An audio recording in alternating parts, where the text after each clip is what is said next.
Mga kababayan ko sa buong bansang Pilipinas, buong sanlibutan, magandang araw, magandang umaga, magandang hapon, magandang tanghali, at magandang araw sa inyong lahat.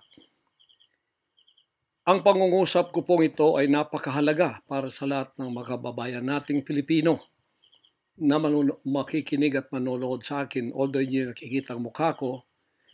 Ito po si Pastor Apollo Kibuloy, ang appointed Son of God ng Kingdom of Jesus Christ, the name above every name. Sana po press conference ang tatawagin ko ngayon. Pero dahil nanganganib ang buhay ko, ay hindi po muna ninyo makikita ang aking pagmumukha. Ang akin lang po munang boses ang inyong maririnig. Mahalaga po ito na sasabihin ko sa inyo. Mga kababayan, mula po noong 2018, ako ay linigalig na at ang aking kongregasyon na walang dahilan ginawan kami ng kaso doon sa bansang Amerika. Sumunod kami sa batas. Kung kami may mga sinabi lang violations na hindi pa napatotohanan, yan po ay nasa kanilang federal court na. Kumuha kami ng 20 lawyer upang pag-usapan ang lahat ng kanilang akusasyon, which is about 43 counts. Lahat po yan ay mayroong 20 lawyers na nakatutok at meron na po kaming depensa. Naghihintay po ang aking mga lawyer sa Amerika at sa Pilipinas na simula ng trial. Mulang 2018, pinospon. Ginawang 2020, pinospon. Ginawang 2022, pinospon. 2021, ganun din. 2023, sana ipopospon. Pinospon pa rin. Ngayon, hindi na po papayag ang judge. November 5, 2024, talaga pong itutuloy na.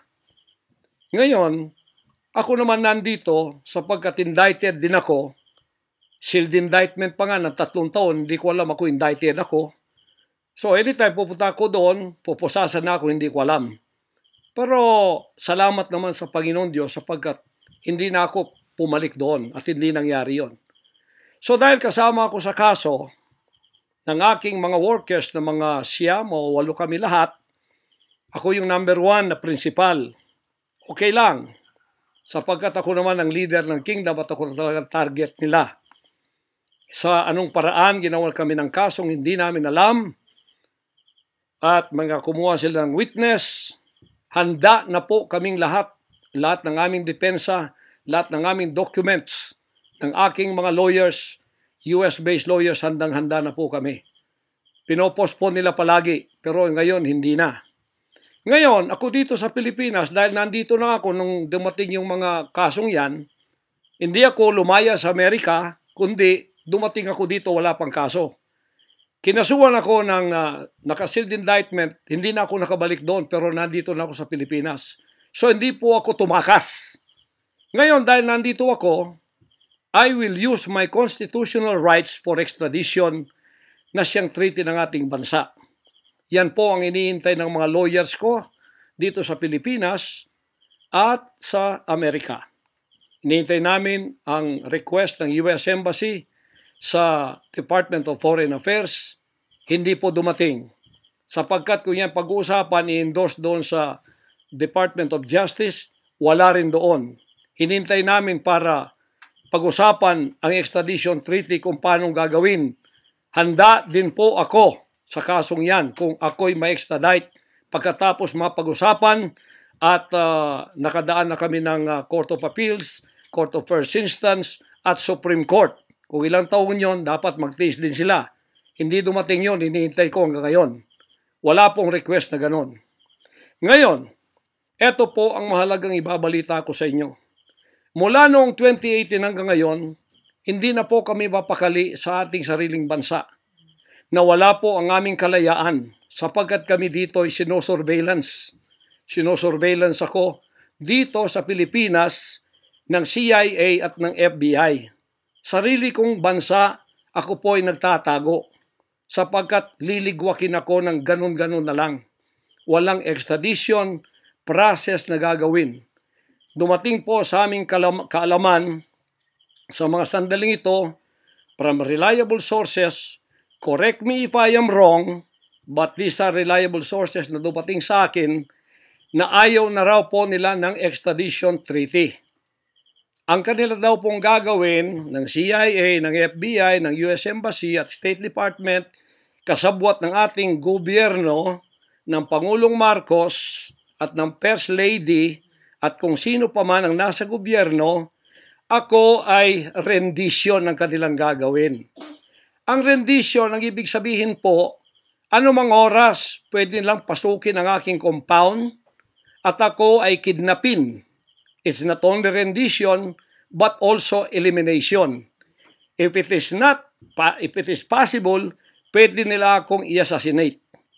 So, nandun po sa dalawang yun. Kidnapping or assassination. Killing talaga, murder.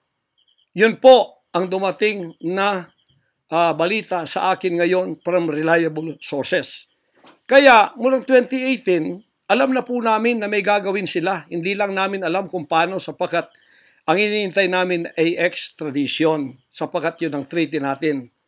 Ngayon, ito pong gagawin nila dahil hindi na sila dadaan doon ay illegal. Kidnapping or elimination or assassination. Di po ba sa atang sariling bansa ang aking constitutional rights nawala na? Sapagkat ako po ay binigay na sa kamay ng mga banyagang ito ng ating sariling gobyerno ni Pangulong Marcos at ni First Lady Araneta Marcos. Huwag kayong magkaila kung totoo itong sinasabi ko. Angkinin nyo, kung hindi, i-correct ninyo ako. Sapagkat ang buhay ko ngayon ay nanganganib. Kahit mukha ko, hindi ko pwedeng ipakita sa inyo. Sapagkat ako ay binigay na ninyo sa kamay ng mga Amerikano. At gagawin nilang gusto lang gawin sa akin sa aking sariling bansa. Ang aking 11 compounds, araw-gabi, sinosurveillan ng drone. Hindi po kami makatulog, hindi kami mapakali. Baka yung ginawa nila sa amin noong 2020 doon sa Amerika na bigla kaming pinasok, pinaggigibang pintuan, pinaggigiba ang lahat ng aming pamamahay sa loob, linigwak lahat, ay gagawin nila dito sa aming bansang Pilipinas sa aking mga compound. Saan man po ako naroroon, nandoon sila nakasurveillance sa akin at naghihintay na lang ng tamang pagkakataon upang ako ay kidnapin o kaya patayin o kaya i-assassinate na ganun-ganun na lang para mawala ako dito sa mundong ito. Na kanilang bakit ako naging hadlang, hindi ko alam. Hindi lang po yun mga kababayan, kundi ang aking leaders lahat kasama na sa elimination. Ito pong aking Board of Administrators, senior leaders, lahat po sila ay pwede na rin nilang patayin lahat. At pagkatapos hindi namin alam kung anong plano nila sa buong properties namin sa Kingdom Nation. Bakit ganito sila kagalit at bakit ganito ang kanilang treatment sa akin na isang appointed son. Ang ministry ko po ay evangelizing the whole world with the Word of God. Hindi ko naman kasalanan ako'y maging kaibigan ng politikong tulad ni Pangulong Duterte, Vice President Sara. Taga Davao po kaming lahat. Lumaki kami lahat dito. Alam ko po ang aking mga kaibigan, sila. Lumaki kami, mayor namin yan, prosecutor pa, naging congressman, naging president. Yan po ang aking pakikipag-ugnayan for nation building. Wala akong ibang interest sa bansang ito, kundi ang pagunlad. Ngayon, ako po ay inuusig. Ako po ay ginigipit. At ako po ay sinasaktan sa lahat ng paraan ng mga false accusation, false allegations na ayaw naman nilang pumunta sa korte. At pagkatapos, ayaw din nilang paharap itong mga false accusers na pinaggagawa nila to destroy my reputation para idamay sila Duterte family doon sa kapupuntahan ng mga investigasyong walang kakwenta-kwenta. Hinamon ko na kayo, punta kayo sa korte Ayaw ninyo, ikaw, Risa Hontiveros, ikaw, kayong tatlo dyan na nasa kongresong puro leftist. Hinahamon ko kayo, sabi ko, pumunta kayo sa korte sapagkat ang SMNI, walang kasalanan, ginurgur ninyo sapagkat idinadawit ninyo kami sa politika. Nalis ninyo ang aming malayang pagpapahayag, ang aming press freedom, pati ang liberty ko na, ang aking freedom, ang aking constitutional rights. Wala na po. Palagi kaming nagtatago. Palagi kaming lumilingon sa likod namin sapagkat hinahabol kami. Nakapalibot sa amin ng mga CIA, alam namin yon. FBI nandyan din. Pinag-usapan na ito dyan sa State Department. At ang reliable sources dumating sa akin. Ang ulo ko po ngayon, may patong na $2 million or 100 million pesos ang ipinatong sa ulo ko. Baka yan ay madagdagan pa kung may maunang makapatay sa akin. Ano ang nangyayari sa bansa natin? Ngayon, mga kababayan, ay meron pa pong gagawin daw sila sapagkat meron na daw silang search warrant. Pagkatapos daw, isi-search ang aming lahat ng compound. At hindi daw kami papayagan na merong witness na sasama. At ang balita namin, kung ito'y totoo, sa reliable source ay nagsasabi na paplantingan daw kami ng bomba, guns, and drugs sa aming mga compound. Yan po ay aming babantayan. Sinabi ko na po muna sa inyo dito sa live na to, para kung mangyari man ang mangyayari, sapagkat wala po kaming ganon, ay sila po may kagagawan nun. Ganito ka-evil ang kanila pong mga pag-iisip sa ngayon, masyadong desperado, aywan ko kung bakit. Kung kayo nasa katotohanan, nasa kapangyarihan, bakit kayo natatakot?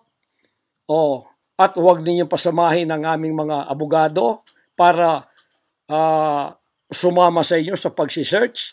Kaduda-duda na yon. Hindi po pwede yun. Ano tayo? Bansang Hapon ng panahon ng giyera? Ano to? Panahon ni Hitler? Na wala kaming pwedeng lawyer na sumama sa inyo? Kayo-kayo lang? Pagkatapos, pwede nyo kaming barilin pagka kami nakikipag-usap na kailangan may witness para kamerahan namin ang ginagawa ninyo na wala kayong lusot kung meron kayong gagawin na kabulastugan. At pagkatapos, ipapatong ninyo sa amin. Pagka ito'y totoo, we will resist you. Hindi kami violent, pero hindi kami papayag na wala kaming mga witness na sasama sa inyo.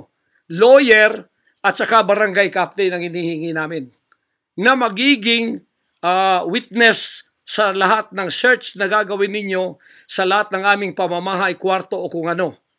At may lawyer kaming titingin muna sa inyong dokumento kung ano ang isi-search nyo.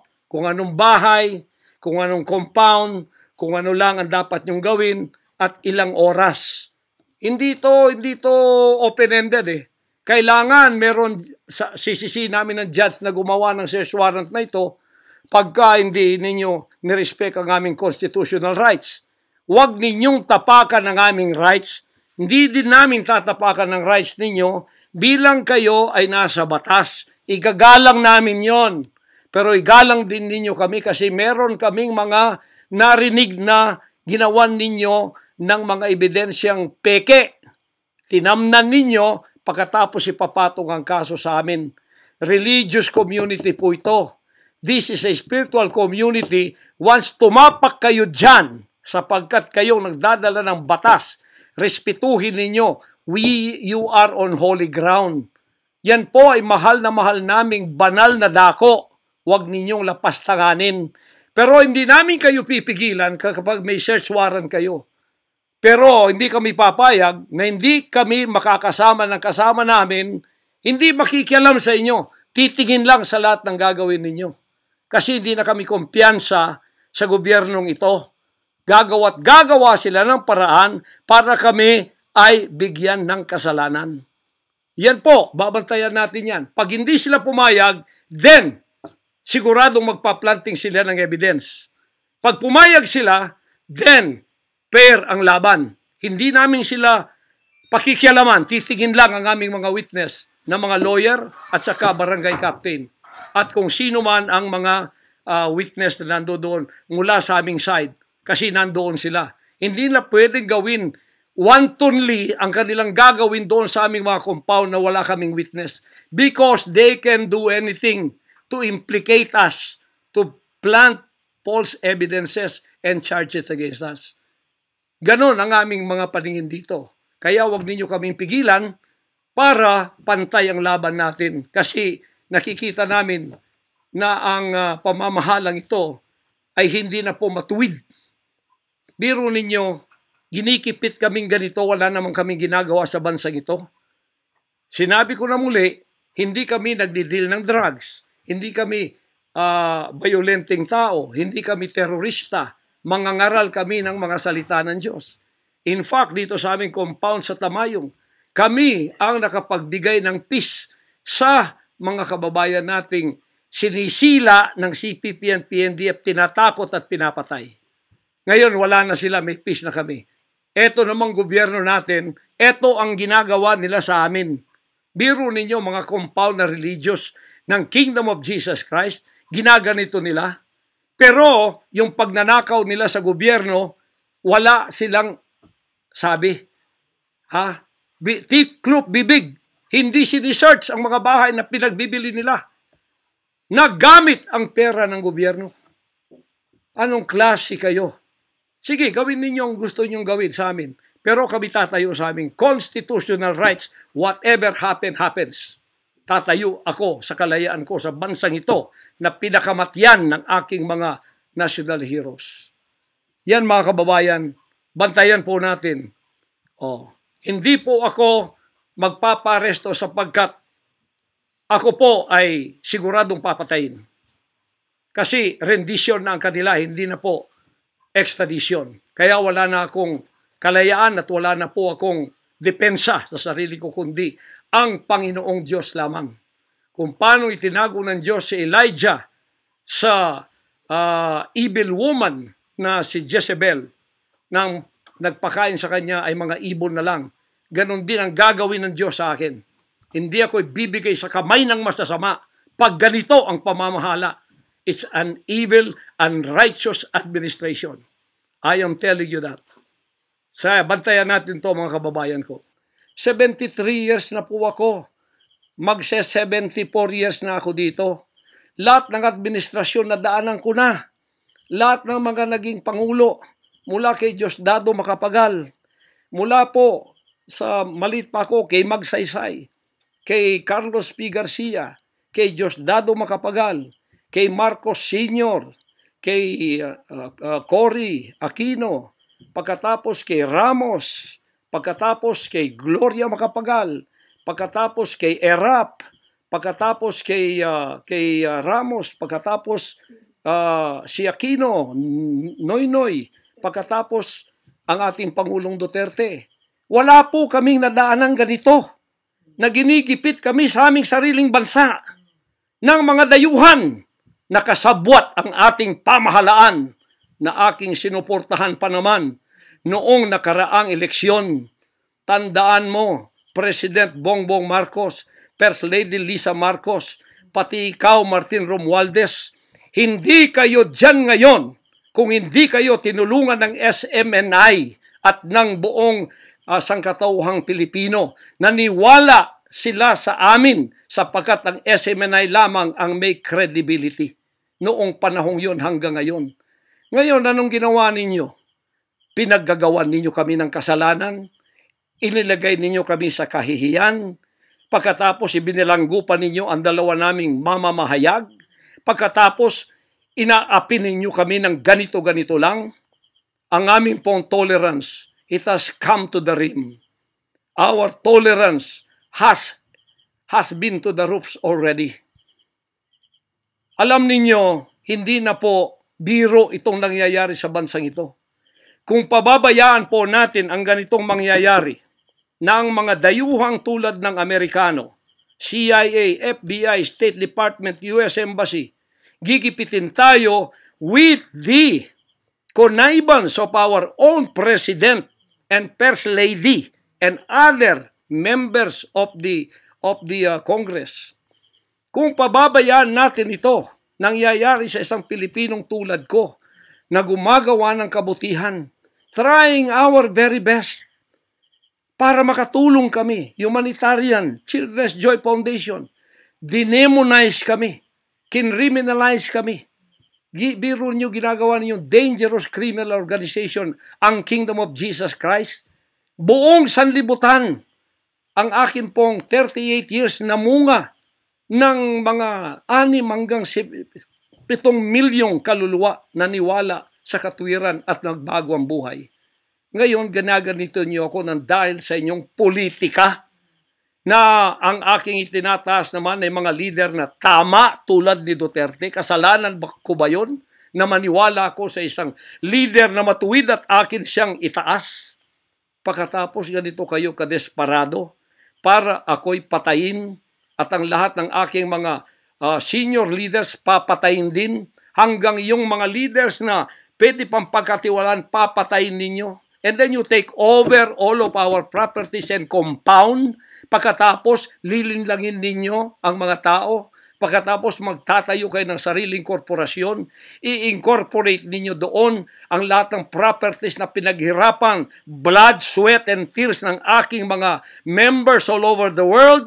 Tapos biglang-bigla ililipat ninyo doon sa inyong bagong korporasyon at pagkatapos itataas ninyo ang kamay ng isang tao tulad ni Bandari at sasabihin niyo, ito ang leader ninyo ngayon. Ano ang Kingdom of Jesus Christ?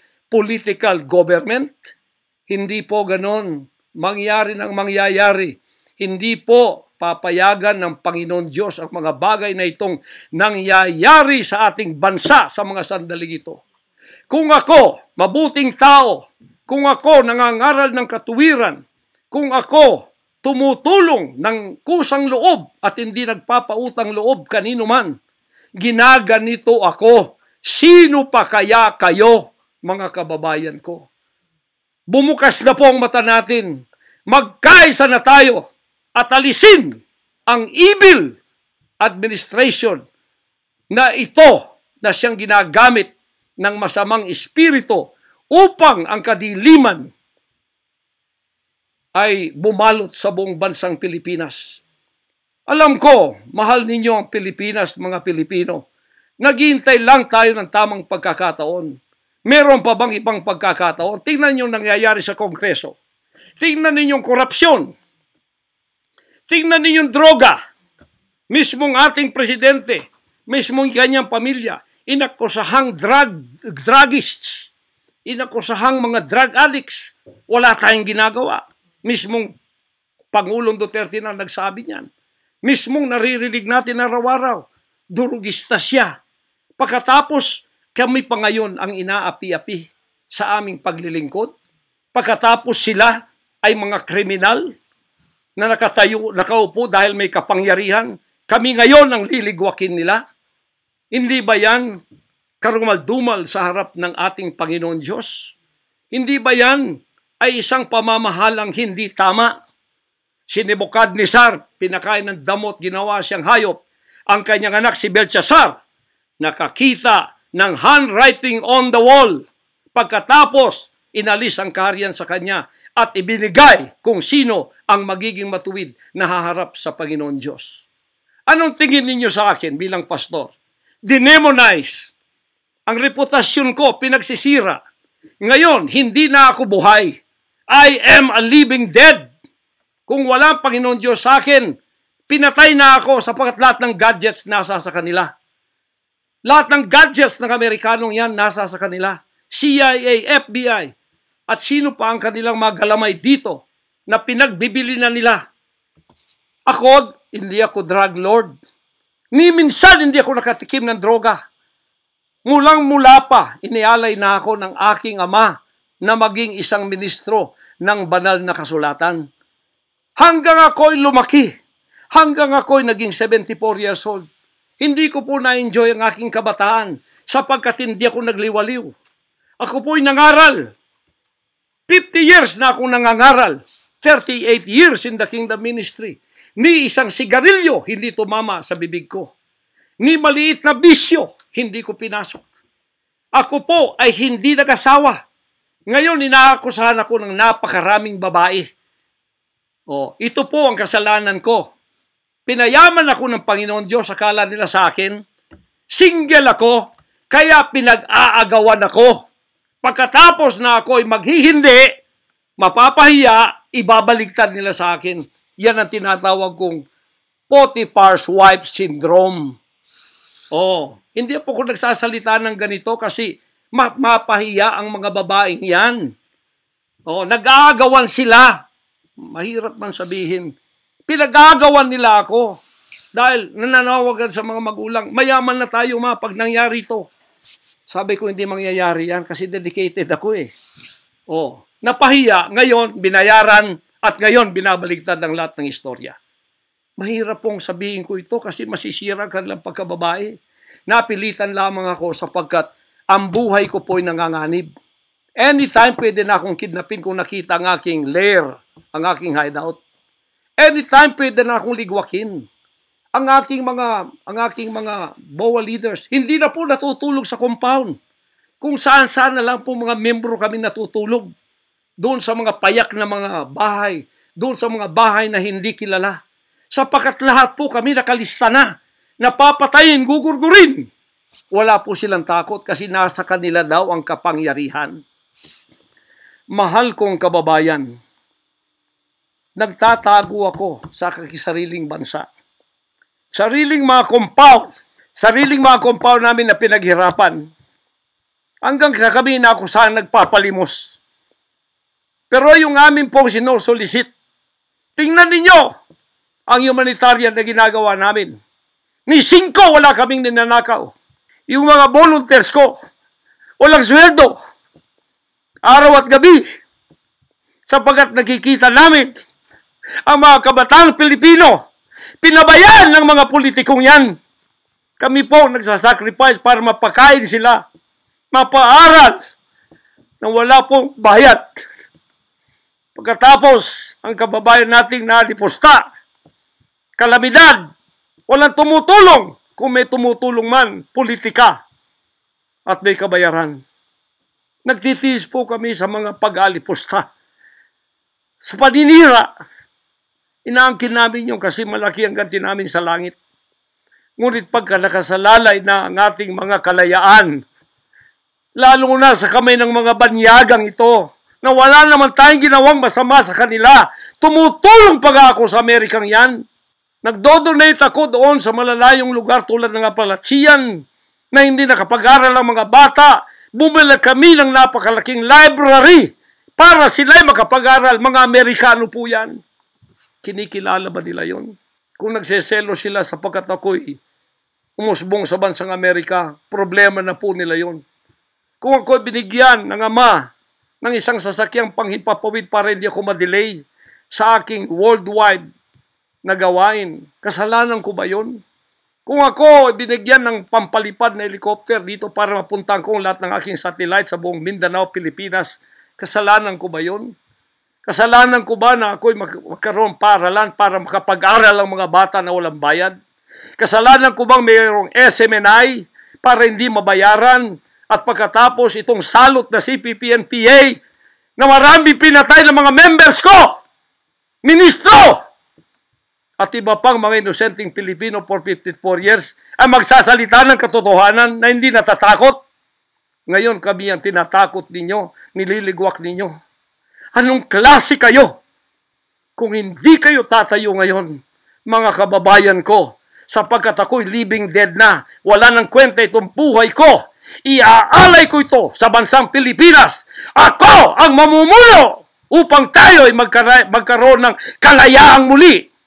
Unang-una sa akin, sa aking kababayan, sa Kingdom Nation, sa aking mga leaders na papatayin din, at sa lahat ng Pilipino nagmamahal ng kalayaan. Tatayo ako! At ako ang mamumuno sa bansa ito para sa katwiran at takot sa Diyos, para ibalik ang ating kalayaan at ang ating kaligtasan mula sa kamay ng mga banyaga na pinakabatyan ni Rizal, nila Bonifacio. Gayon ang panahon ng pagtayo. Ayaw ko pong gawin ito. Hindi ako politiko. Ang misyon ko ay isang pastor, isang alagad ng Diyos. Appointed son, magligtas ng kaluluwa. Ngunit hindi nyo kinilala yon. At ngayon, sinisikil ninyo ang aming kalayaan na ma-enjoy namin ang labor namin for 38 years. Blood, sweat, and tears. Ang gabi, ginagawa naming araw. Hindi kami nagmolestiya ng ibang tao. Lumago ang bansang Korean. Ngayon, you are envying and jealousy. Gusto niyo kaming i-put down. Mapipilitan akong pupunta at mamumuno sa bansang ito para sa katuwiran.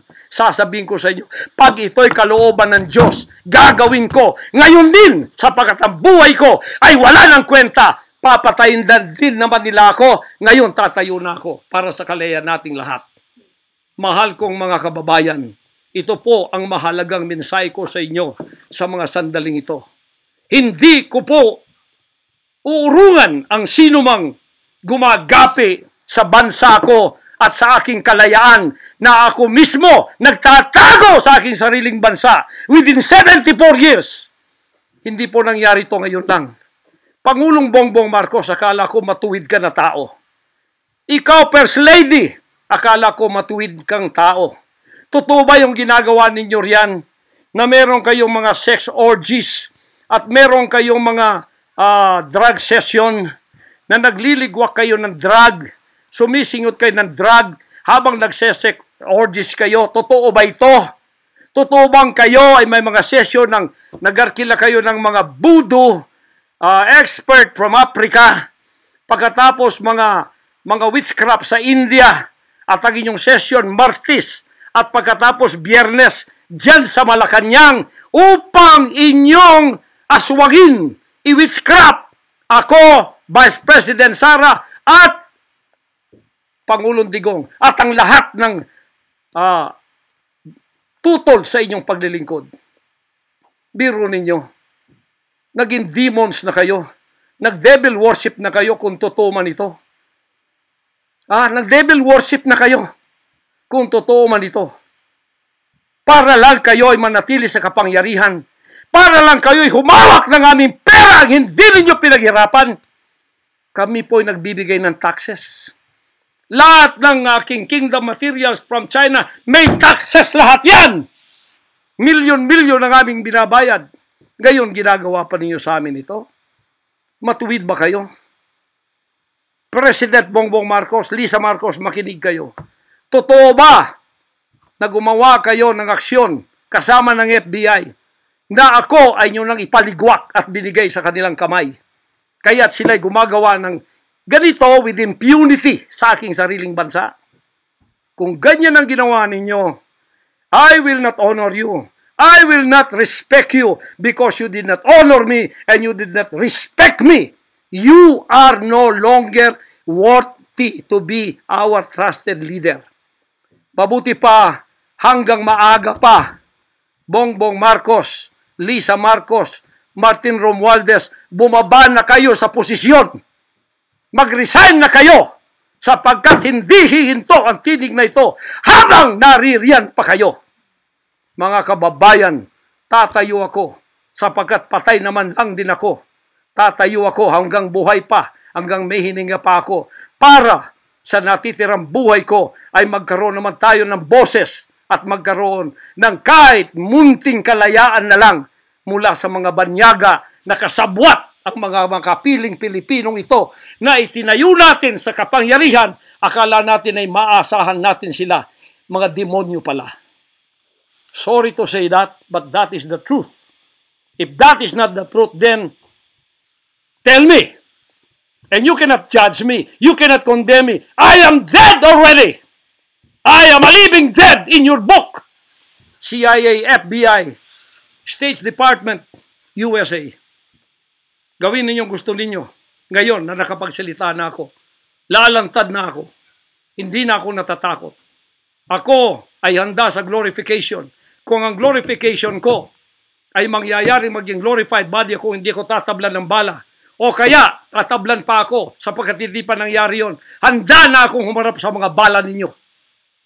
Basta't ito ay nasabi ko na sa social media, huwag ninyong ligwakin ito para sa bansang Pilipinas ito. Mahal ko po kayong lahat. Pagpalain natin ang ating bansang Pilipinas, pagpalain tayo ng ating buting Diyos, pagpalain at ipigay natin ang lahat ng kapangyarihan sa Kanya. At tandaan ninyo ito, hindi mananaig ang kadiliman sa bansang ito habang may boses na ganito. Sumunod po kayong lahat at tayo ay magkaisa ngayon para itaas ang bandila ng kalayaan ng ating bansang ibinigay ni Rizal ang kanyang dugo. Ibinigay ng ating mga heroes ang kanyang dugo. Ngayon, itong mga slaves na to ay hawak ang liig nila ng mga banyaga at tayo ay ipinagbili na sa kanila. Hindi ako papayag hanggang ako'y may buhay at hilinga. Total, patay naman din ako sa inyong libro. Okay na ako sa buhay ko. Masaya na ako. Meron na akong accomplishment. Handang-handa naman ako pumunta ng langit noon pa.